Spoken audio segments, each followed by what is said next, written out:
It was supposed to be the perfect summer.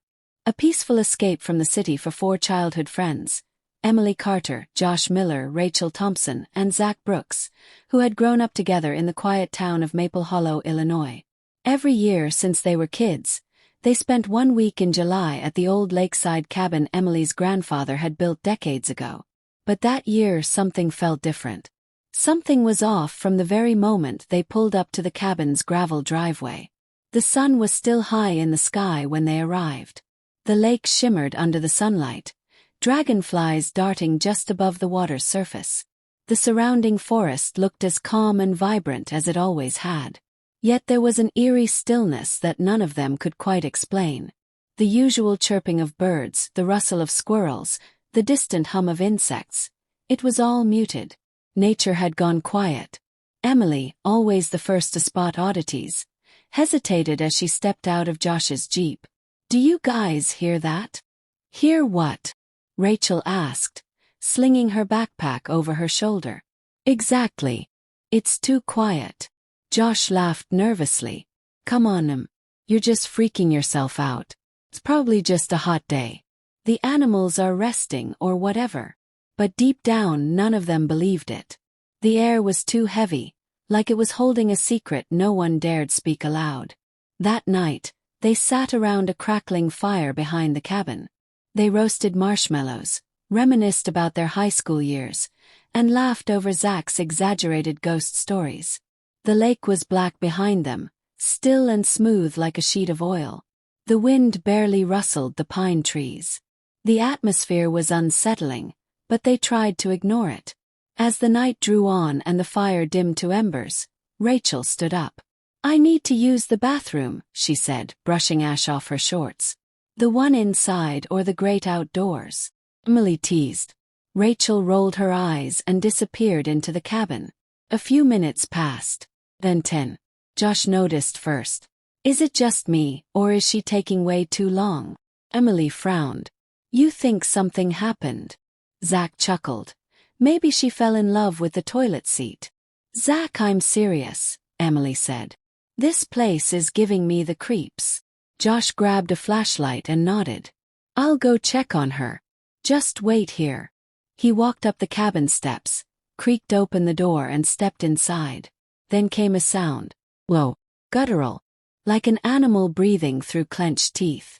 Emily stood up immediately. What was that? Zach grabbed a log from the pile beside the fire. "Probably just a raccoon." "No raccoon sounds like that," she snapped. Suddenly, the flashlight beam inside the cabin started flickering. Then it vanished. The front door slammed shut. Emily ran to the door, pounding on it. "Josh." "Rachel." No answer. Zach ran up beside her and tried the knob. It was locked. "Josh, open the door, man," he shouted, pounding harder. Nothing. Emily stepped back, heart racing, chest tightening. "This isn't a prank, is it?" Zach turned to her, eyes wide. "You think I'd joke like this?" "I swear, Em, I didn't do anything." Just as he said that, the light inside the cabin flicked back on. Only for a second. In that flash, Emily saw something at the window. It was tall. Taller than any man she'd ever seen. Getaway.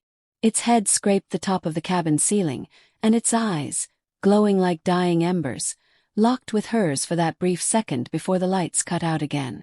She stumbled backward, falling off the porch. "Zach, there's something in there." Zach looked through the window but saw nothing now. He tried the door again. It was open, but the inside was pitch black. "Stay out here," he said. "If I'm not out in 2 minutes, run." She tried to stop him, but he disappeared into the darkness, taking the flashlight with him. The seconds ticked by like hours. Emily stood by the fire, which now barely glowed. The air was colder now, unnaturally so for July. A breeze rushed through the trees, but it didn't feel like a natural wind. It felt like something breathing down her neck. Then she heard Zach scream. It wasn't just a shout. It was blood-curdling. Terrified. Cut off midway through. He ran. Down the trail. Away from the lake. Through the dark forest. Branches scratched at her arms, and roots tried to trip her. But she didn't stop.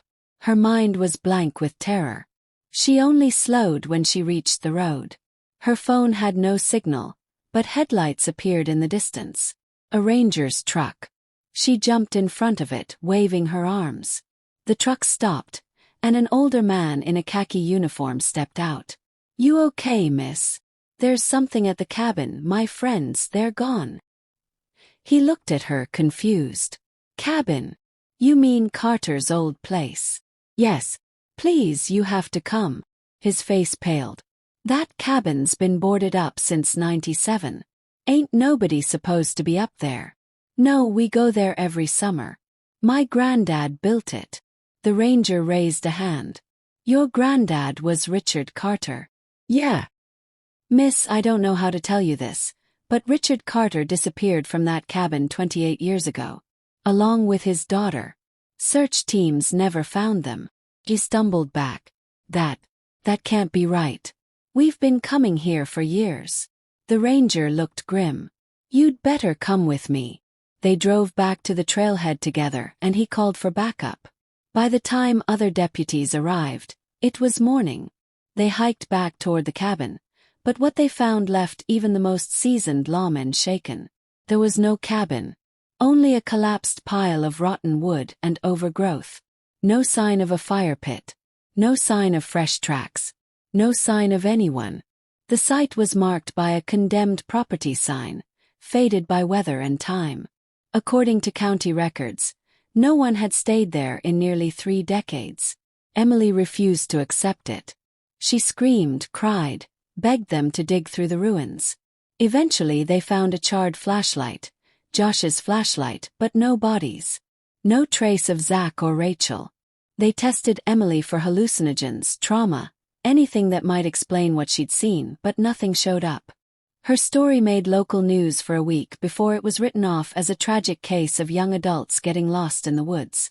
But Emily never went back to Maple Hollow. 10 years passed. She never stopped looking for answers. She went to therapy. She tried hypnosis. She scoured old newspapers and library records. Then one day she found a clue.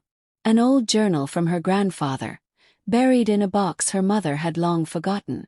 In it, Richard Carter detailed nights at the lake. Strange dreams. Whispers in the forest. Then, in his final entry, a haunting sentence. "The thing in the trees wears faces now. I saw it wear Margaret's tonight. If you find this, leave. Don't look back." Emily never spoke of the event again. But to this day, campers near the lake report strange sounds at night. Faint whispers carried by the wind. And once a year, on a still July evening, someone swears they see a tall figure by the water's edge, just watching. And no one ever finds footprints.